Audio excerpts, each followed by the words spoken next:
What's going on, friends and fans? Ryan Dohrn here, your friendly neighborhood sales coach.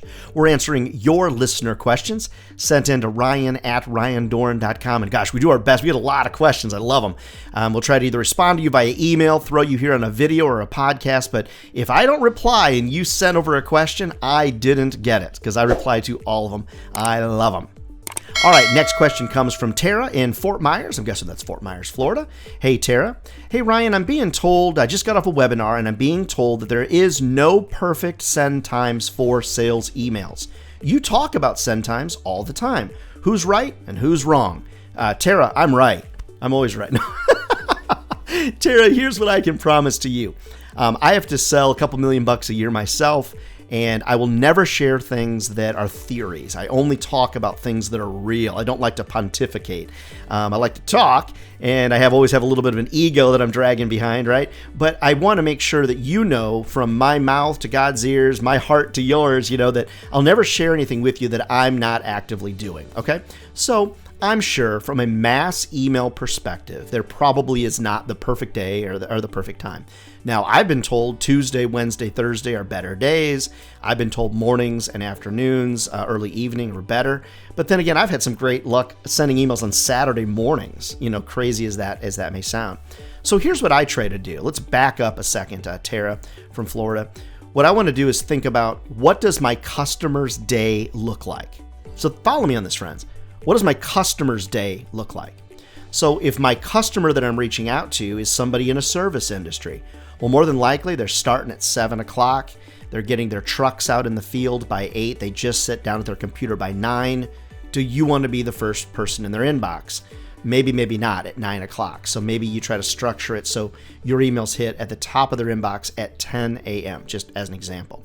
What you don't want to do with somebody like that's out in the field all day, so to speak, is email them at noon. Someone was on Facebook. I won't say his name, but you should ignore him. He's like, hit people at noon at lunch.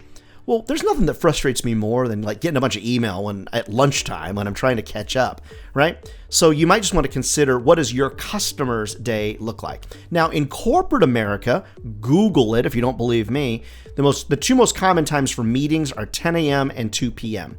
So because 10 and 2 are the two most common meeting times, I don't want my emails to hit at 10 or 2. So most meetings are an hour. So I don't want to be in the morning because I don't want to be in delete mode. Most people get to work, they're in delete mode. So I don't do 8, 9, 10 o'clock as meetings. So maybe 11, 11:15. I get great responses then. I don't like people interrupting my lunch. Kind of makes me cranky, right? And then I know that another common meeting time is 2 o'clock. So you could hit at 1, you could hit at 3. I would say definitely not after 5. But if you want to be really strategic and you get a good response, maybe use delayed delivery or send later, and have something hit on Saturday morning. I'm amazed at how many emails I get from a prospecting perspective, or replies I get on Saturday morning. I don't do anything on Sundays. I'm trying to chill. I think everybody else is kind of, as well. So here would be my consideration and my best advice to you, Tara. Watch your customers.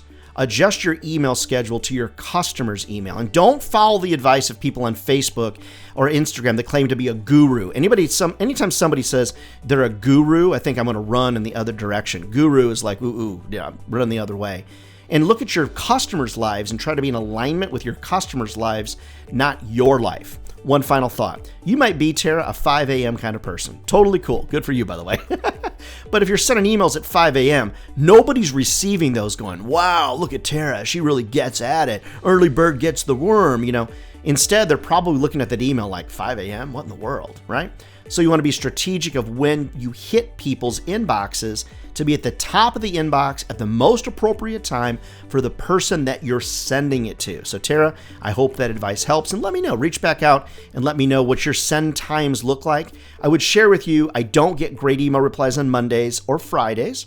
I get much better replies Tuesday, Wednesday, Thursday, and Wednesday is a pretty good day for me when I'm sending out those emails. So Tara, I hope that's helpful. Tara and everybody, don't forget, if sales was easy, everybody'd be doing it. And they're not. We're not crazy, friends. This is a great career. It will feed your family for a lifetime, I promise. Folks, I'd love to come to your sales meeting, your national meeting, get your team all pumped up. Reach out to me over at ryandohrn.com. All right, friends, we'll see you next time.